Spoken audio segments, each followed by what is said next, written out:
Bonjour ou bonsoir à tous les amis. On se retrouve pour une nouvelle vidéo, cette fois-ci pour de Amazing Spider-Man, pour les 60 ans de Spider-Man. Je vais vous parler de la duologie de Amazing Spider-Man. Je pense que la vidéo sera moins longue parce que il y en a que deux films, hein, malheureusement, mais il faut en parler en bien de ces deux films parce que ces films, avec du recul, je les, je les aime beaucoup de tout mon cœur, je les aime.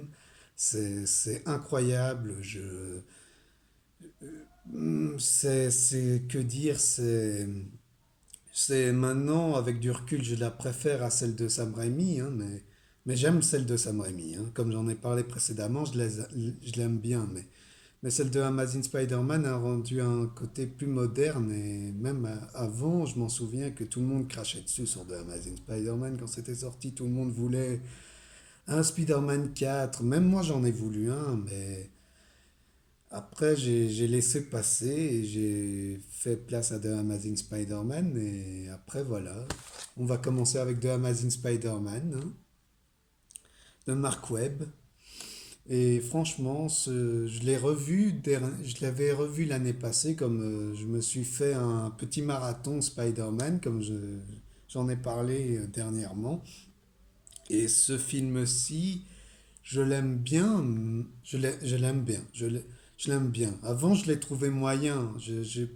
En fait, c'est question que j'avais pas vraiment. Je trouvais que ça était too much. C'est une romance. C'était trop romancé. C'était trop.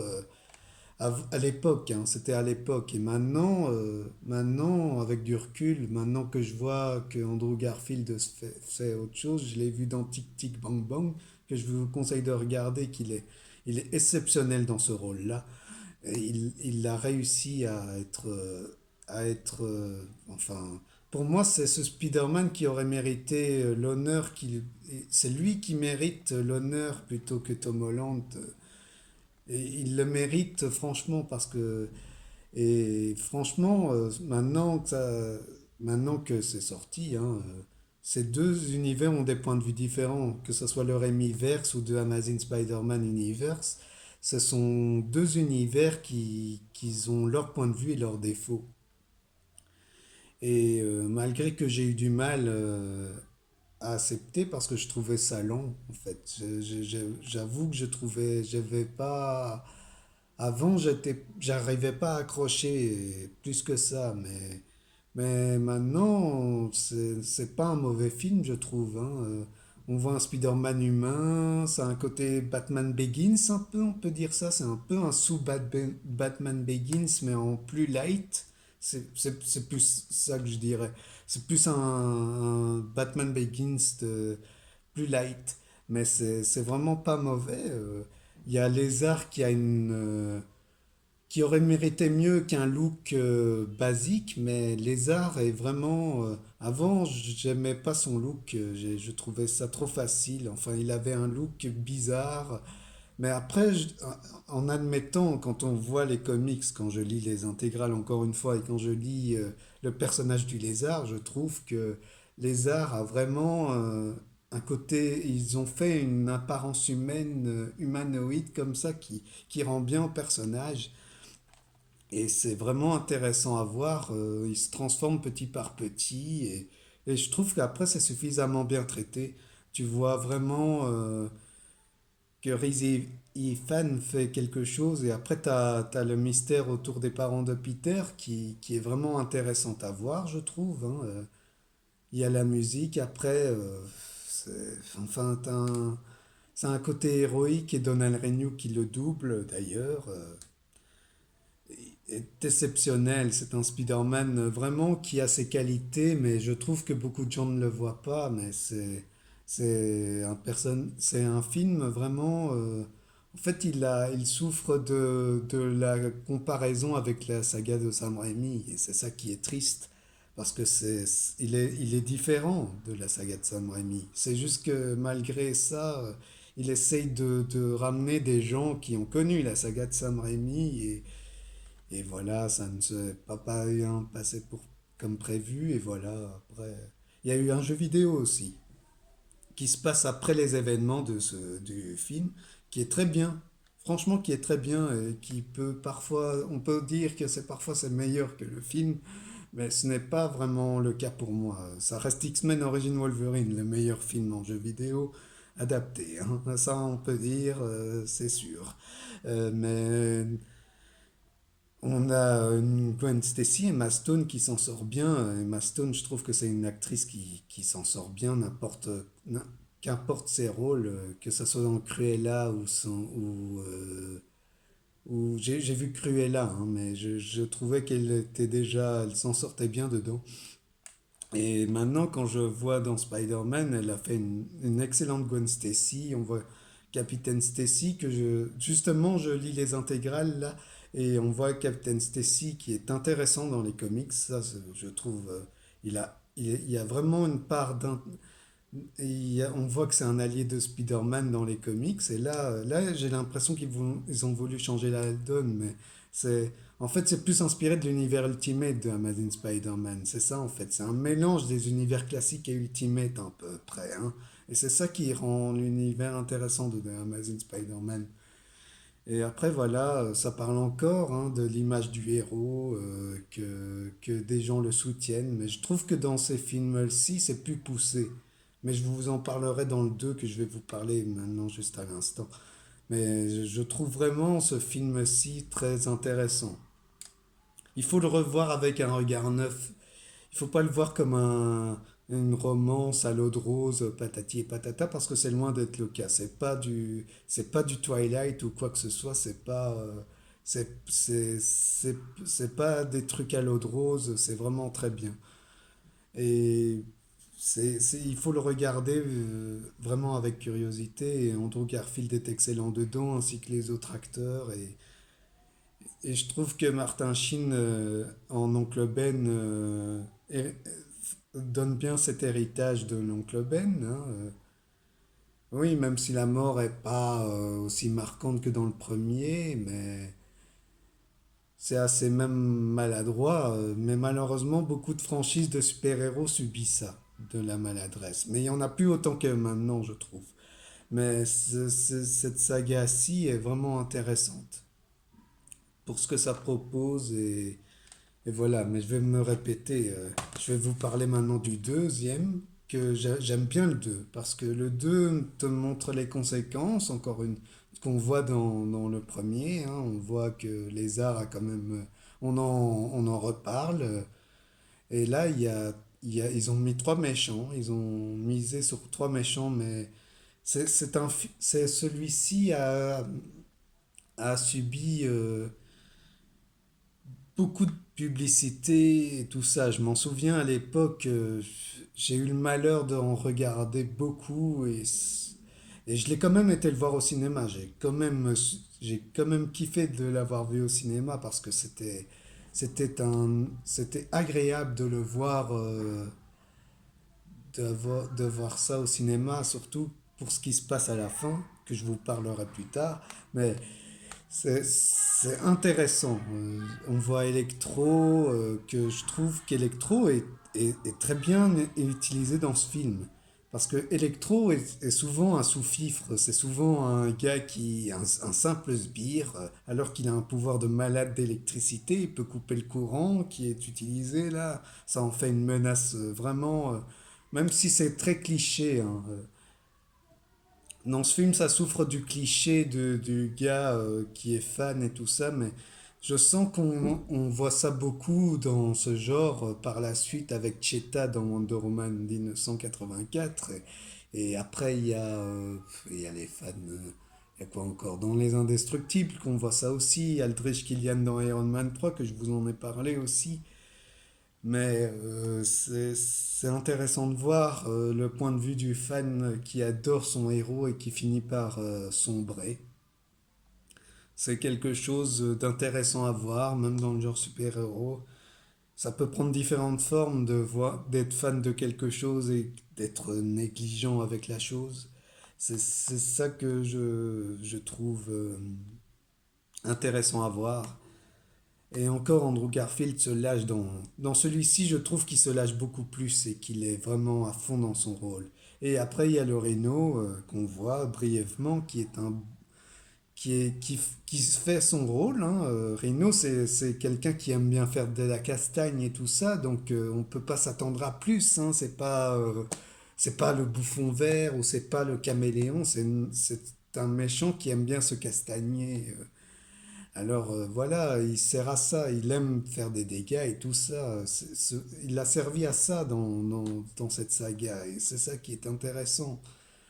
Même son armure qui est qui fait très Mégazord, je m'en souviens qu'on disait ça, des gens disaient ça, mais ce n'était pas.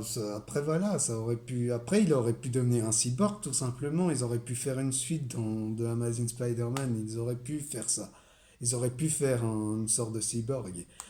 Et après, pour finir, on va parler du bouffon vert que en fait, il a beaucoup. Je trouve que maintenant, le bouffon vert est souvent trop utilisé. C'est un personnage qu'on utilise beaucoup. C'est un personnage que tout le monde connaît. Maintenant, je me rends compte. Mais dans ce volet, ils ont réussi à s'inspirer de l'univers Ultimate. Encore une fois, je lis l'univers Ultimate en omnibus. Je vous en ferai d'ailleurs, je vous en parlerai prochainement. Mais ça sera pour plus tard. Mais ça, je ne veux pas vous en dire plus. C'est c'est intéressant à voir et on voit Dan Han que j'ai vu dans Chronicles dernièrement. Il arrive à donner des personnages qui sont malades dans leur tête. À chaque fois, il arrive à donner une image. Enfin, je trouve il aurait pu être là dans No Way Home. C'est le bouffon vert que j'aurais voulu voir dans No Way Home. C'est vraiment le bouffon vert que j'aurais voulu voir, pas William Defoe qui était mort. Enfin, c'est ce qui aurait pu servir à l'arc de Amazing Spider-Man parce que c'est un volet qui n'est pas c'est une saga qui n'est pas terminée et qui ne sera peut-être jamais terminée. Mais c'est ça qui est regrettable parce que cette saga a vraiment un potentiel énorme. Il a un Peter Parker très attachant, je trouve. J'arrive à m'attacher à ce Peter Parker-là. Et oui, c'est plus à ce Peter Parker-là que je m'y attache. Parce que c'est vraiment, c'est vraiment ma personnalité. C'est vraiment ce que je suis à peu près. Et après, voilà, il y a eu le jeu vidéo où on voit Craven et tout ça qui était sympatoche, mais il vaut pas le premier, je trouve. Mais il a des incohérences un peu partout et tout ça. Ça, j'ai trouvé ça dommage dans le jeu vidéo, par contre. Mais ça, après, ça reste un bon jeu Spider-Man. Il est très sympa à jouer.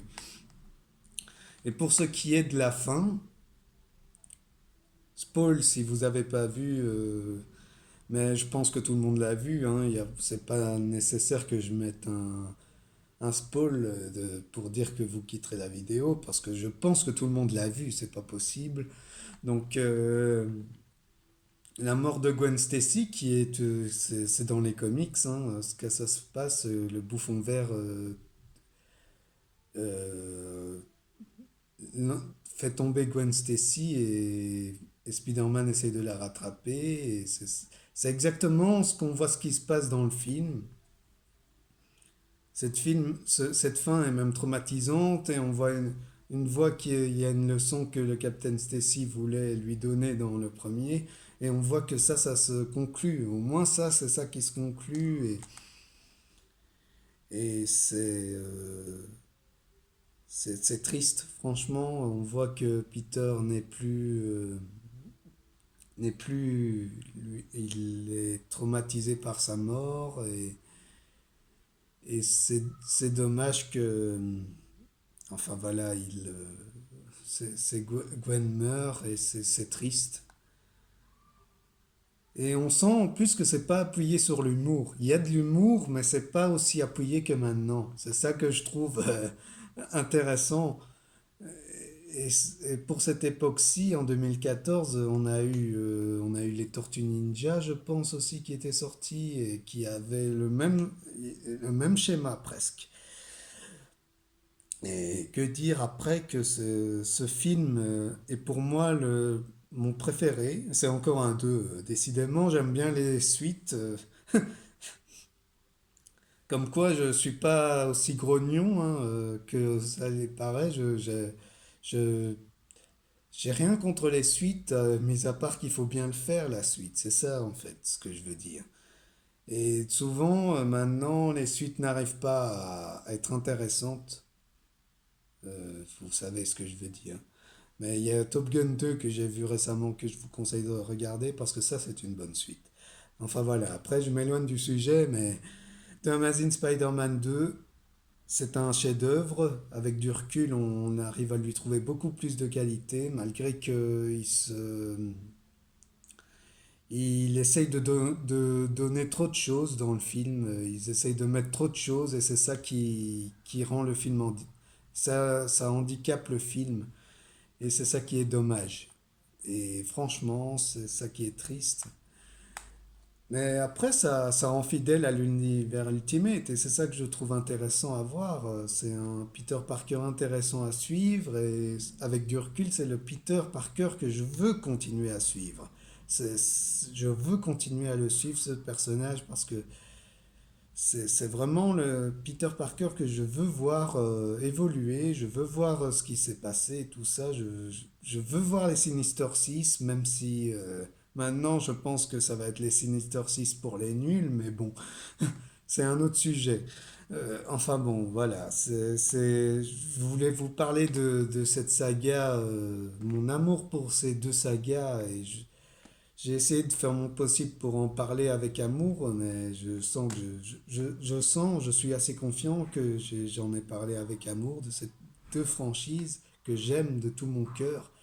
Et on parlera encore de Spider-Man dans les prochains mois, parce que c'est un personnage que j'adore vous en parler dans mes vidéos. Il y a Superman d'ailleurs aussi que j'aimerais vous parler des films, il y a Batman, enfin il y a plein de films de super-héros que j'ai connus, que j'aimerais vous en parler et on pourra en parler ensemble. Il y a Jurassic Park que j'aimerais refaire mon avis dessus, mais ça j'ai prévu de faire avec une personne, mais je vais, je vais vous laisser la surprise parce que je veux pas vous en dire plus. Mais c'est, je prévois de faire des lives avec d'autres personnes, mais c'est encore à développer parce on n'est pas sûr de tout. Mais après, j'espère même inviter d'autres amis, collègues youtubeurs une fois. J'aimerais bien montrer les librairies où je vais et tout ça et tout le tralala. En tout cas, c'est un plaisir de partager ça avec vous et pour vous prouver que j'aime Spider-Man, je vous parle de ces sagas que j'aime. C'est vraiment des sagas que j'apprécie et c'est vraiment... j'aime bien vous en parler de ça et c'est vraiment... il fallait que j'en parle parce que ma dernière vidéo, je trouve que je devais plus développer ça et c'est pour ça que je vous en reparle et c'est vu avec les 60 ans de Spider-Man, il fallait que j'en parle. En tout cas, ça a été un plaisir de vous en parler et on se verra pour de prochaines vidéos qui sera sans doute sur Thor pour en comics pour la sortie de Thor Love God and Thunder là par exemple. Je vais vous en parler de Thor et voilà quoi, on est bien et un live Disney qui va venir au courant du mois de juillet. Je vais vous parler de Disney en live. Et ça va être sympa à faire, je suis sûr et certain. En tout cas, ça a été un plaisir de vous en parler. On se verra bientôt pour de prochaines vidéos. Salut!